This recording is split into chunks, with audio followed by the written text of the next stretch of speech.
ជំរាបសួរលោកគ្រូអ្នកគ្រូទាំងអស់គ្នាថ្ងៃនេះខ្ញុំមានប្រធានបទមួយចង់យកមកបង្ហាញនិងពិពណ៌នាជូនលោកគ្រូដែលកាន់ប្រព័ន្ធគ្រប់គ្រងសាលាអញ្ចឹងឲ្យសូមលោកគ្រូឲ្យចូលរួមទាំងអស់គ្នាដំបូងគឺយើងត្រូវមាន user និង password ដែលជាលោកនាយកសាលាឬក៏នាយិការងឬក៏នាយិកាឬក៏បុគ្គលិកអប់រំរបស់យើងដែលគាត់មានជំនាញទៅលើប្រព័ន្ធ HR នេះឯងបន្ទាប់មកលោកអ្នកគ្រូ login ចូលមកនឹងឃើញរូបភាពបែបនេះអញ្ចឹងរូបភាពបែបនេះគឺជា model ដែលមាននៅក្នុងប្រព័ន្ធគ្រប់គ្រងសាលាអញ្ចឹង model នីមួយៗខ្ញុំនឹងបង្ហាញជូនទៅដល់លោកអ្នកគ្រូមួយចំណុចដើម្បីឲ្យលោកអ្នកគ្រូបានស្គាល់ពី model និងអត្ថប្រយោជន៍របស់ model កាន់តែច្បាស់អញ្ចឹង model ស្វែងរកព័ត៌មានបុគ្គលិកអប់រំអញ្ចឹង model នេះគឺសម្រាប់ស្វែងរកព័ត៌មានបុគ្គលិកអប់រំទាំងអស់ដែលមាននៅក្នុងសាលាចាអញ្ចឹងឧទាហរណ៍នៅក្នុងសាលាគាត់មាន10នាក់ឬក៏មានបុគ្គលិកអប់រំ20នាក់ដែលបម្រើការក្នុងអង្គភាពមួយហ្នឹងគឺវានឹងបង្ហាញមកទាំងអស់ឬក៏លោកគ្រូ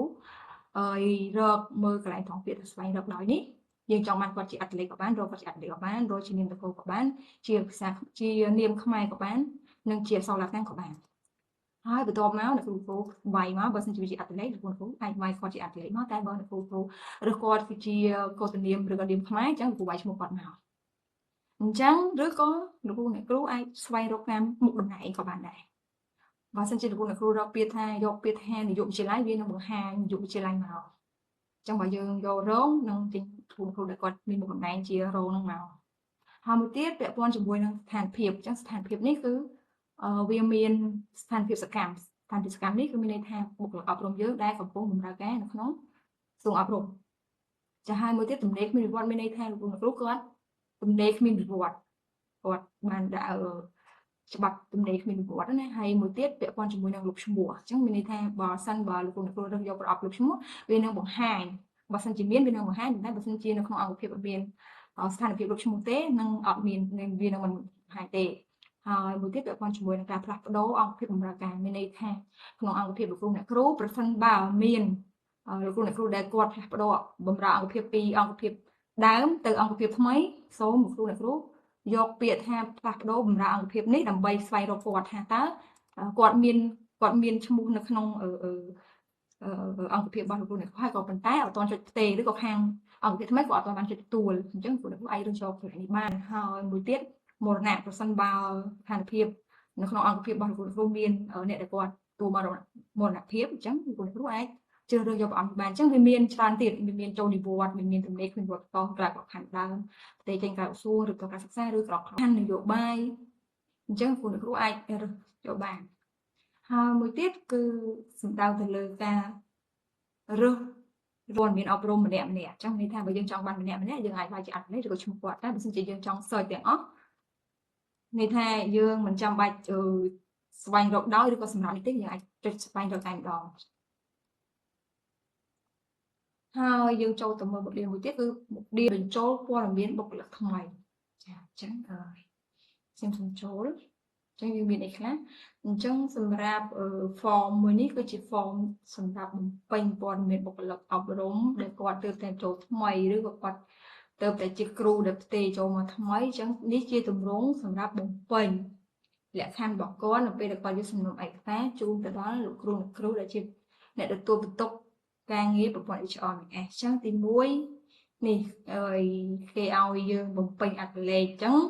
មានន័យថាចំណុចផ្កាយរាល់ចំណុចផ្កាយទាំងអស់នេះគឺដាច់ខាតដល់គ្រូត្រូវតែបំពេញឲ្យគ្រប់លក្ខខណ្ឌហើយចំពោះត្រង់កន្លែងដែលអត់មានផ្កាយមានន័យថាអ្នកគ្រូបំពេញក៏បានអត់ក៏បានប៉ុន្តែព័ត៌មានខ្លះសំខាន់ដូចជាអត្តសញ្ញាណប័ណ្ណឬលេខគណនីនេះដែលខាតលោកគ្រូត្រូវតែបំពេញចាហើយនៅពេលដែលលោកគ្រូបំពេញចប់រួចហើយសូមរក្សាទុកនោះវានឹងលោតផ្ទាំងថ្មីបន្តទៀតឲ្យយើងបំពេញឲ្យគ្រប់លក្ខខណ្ឌហើយបន្ទាប់មកវានឹងលោតមកជាព័ត៌មានបុគ្គលិកអប់រំពេញលេញមួយទៀត model ស្វែងរកបុគ្គលិកកិច្ចសន្យាអញ្ចឹងនេះ model នេះឲ្យដូរចានេះគឺជា model សម្រាប់ស្វែងរកបុគ្គលិកកិច្ចសន្យាអញ្ចឹងនៅពេលដែលយើងចុចចូលមកវានឹងឃើញផ្ទាំងបែបនេះអញ្ចឹងចំពោះផ្ទាំងនេះគឺបង្ហាញយើងដូចទៅនឹងបុគ្គលិកអប់រំដែរក៏ប៉ុន្តែគ្រាន់តែថាចំពោះ ការស្វែងរកបុគ្គលិកកិច្ចសន្យាគឺយើងមានប្រអប់ដូចដែលឃើញនេះមានន័យថាវាអត់មានដូចទាំងស្រុងទៅនឹងការស្វែងរករបស់បុគ្គលិកអប់រំទេអញ្ចឹងឲ្យនៅពេលដែលលោកគ្រូអ្នកគ្រូចង់រើសព័ត៌មានរបស់មន្ត្រីកិច្ចសន្យាអញ្ចឹងនេះដោយសារតែនៅសាលានេះគឺគាត់មានមន្ត្រីកិច្ចសន្យាតែ2នាក់ទេអញ្ចឹងបើសិនជាវាមានច្រើនវានឹងលោតមកតាមលំដាប់ខាងក្រោមហើយមួយទៀតគឺ model បញ្ចូលបុគ្គលិកកិច្ចសន្យាថ្មីអញ្ចឹងសម្រាប់ការបញ្ចូលព័ត៌មានបុគ្គលិកកិច្ចសន្យាថ្មីគឺមានទម្រង់បែបនេះអញ្ចឹងសម្រាប់ការបំពេញរបស់ព័ត៌មានរបស់បុគ្គលិកកិច្ចសន្យាគឺដូចមានដូចខាងក្រោមនេះទីមួយយើងត្រូវទៅបំពេញអត្តសញ្ញាណប័ណ្ណរបស់គាត់ហើយគណៈនៃវិវត្តឬក៏ឈ្មោះឯខាងកណ្ដាលគាត់អញ្ចឹងនៅពេលដែលលោកគ្រូអ្នកគ្រូបំពេញរួចអញ្ចឹងគ្រប់ព័ត៌មានគ្រប់លក្ខខណ្ឌអស់ហើយអញ្ចឹងលោកគ្រូអ្នកគ្រូសូមធ្វើការរក្សាទុកអញ្ចឹងព័ត៌មានកិច្ចសន្យាមានតិចជាងព័ត៌មានបុគ្គលិកអប់រំអញ្ចឹងព័ត៌មានកិច្ចសន្យាពេលដែលបញ្ចូលហើយគឺមិនទាមទារអ្វីច្រើនដោយព័ត៌មានបុគ្គលិកអប់រំទេហើយយើងបន្តទៅមើល model មួយទៀតគឺ model បញ្ជីគ្រូចេញថ្មីអញ្ចឹងយើងចូលមកនេះគឺជាទម្រង់បង្ហាញមួយដែលលេខរូបរាងដាងប្រសិនបើមានបញ្ជីគ្រូចេញថ្មីវានឹងលោតឈ្មោះលោកគ្រូអ្នកគ្រូដែលគាត់ចូលមកថ្មីដែលគេផ្ទេរមកដែលនេះគឺជាផ្ទាំងបញ្ជីគ្រូចេញថ្មីប្រសិនបើលោកគ្រូអ្នកគ្រូដែលគាត់បានផ្ទេរមកអង្គភាពសម័យខ្លួននេះមានគឺនឹងលោតឈ្មោះប៉ុន្តែប្រសិនបើគ្មានទេគឺវានឹងលោតថាគ្មានតន័យតោះអញ្ចឹងយើងទៅមើល model មួយទៀតគឺ model ស្វែងរកព័ត៌មានអង្គភាពអញ្ចឹងដោយសារតែលោកគ្រូអ្នកគ្រូស្ថិតនៅក្នុងកម្រិតអ្នកប្រើប្រាស់សាលាអញ្ចឹងឲ្យព័ត៌មានអង្គភាពគឺមានតែមួយទេ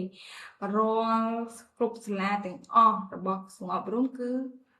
user ដែលគ្រប់គ្រងកម្រិតសាលាគឺមើលបានតែព័ត៌មានអង្គភាពរបស់ខ្លួនតែប៉ុណ្ណោះមិនអាចទៅមើលព័ត៌មានអង្គភាពរបស់សាលាដទៃបានទេសូមបញ្ជាក់លោកគ្រូអ្នកគ្រូត្រង់ចំណុចនេះអញ្ចឹងយើងចង់ដឹងព័ត៌មានសង្ខេបពាក់ព័ន្ធជាមួយនឹងអង្គភាពរបស់យើងអាចចូលទៅមើលកន្លែងប្រអប់កែប្រែនេះបានបន្ទាប់មកទៀតយើងចូលទៅមើល model របាយការណ៍និងតារាងទិន្នន័យចា៎អញ្ចឹងនេះនៅពេលដែលយើងចុចមកវានឹងលោតផ្ទាំងបែបនេះអញ្ចឹងនៅពេលដែលលោតផ្ទាំងបែបនេះគឺដោយសារតែ user ជាកម្រិតគ្រប់គ្រងសាលាអញ្ចឹងគឺមើលបានតែមួយខេត្តហើយមួយសាលារបស់អង្គភាពសម័យខ្លួនរបស់លោកគ្រូអ្នកគ្រូទេអញ្ចឹងនៅពេលដែលអ្នកគ្រូចង់ដឹងថាព័ត៌មានបុគ្គលិករបស់យើងចេញជារបាយការណ៍ទីបែបម៉េចអញ្ចឹងអ្នកគ្រូសូមចុចមកទាំងអស់គ្នាមកគឺកន្លែងពាក្យថាបញ្ជីរាយនាមបុគ្គលិកអញ្ចឹងនៅពេលដែលលោកគ្រូអ្នកគ្រូចុចពាក្យថាបញ្ជីរាយនាមបុគ្គលិកនេះវានឹងលោតផ្ទាំងខ្ញុំសូមបកស្រាយជូនលោកគ្រូអ្នកគ្រូតែប៉ុណ្្នឹងទេហើយចំពោះលោកគ្រូដែលចង់បានព័ត៌មានឬក៏វីដេអូថ្មីបន្ថែមទៀតដែលនាងខ្ញុំបង្កើតឡើងសូម comment ខាងក្រោមវីដេអូមកខ្ញុំនឹងបង្កើតវីដេអូងាយៗឲ្យលោកគ្រូអ្នកគ្រូស្រួលមើលហើយឬសូមអរគុណលោកគ្រូអ្នកគ្រូទាំងអស់ដែលចំណាយពេលវេលាមើលវីដេអូរបស់ខ្ញុំអញ្ចឹងខ្ញុំក៏មានអីច្រើនទេសូមអរគុណលោកគ្រូទាំងអស់គ្នាហើយអរគុណជម្រាបលាលោកគ្រូអ្នកគ្រូ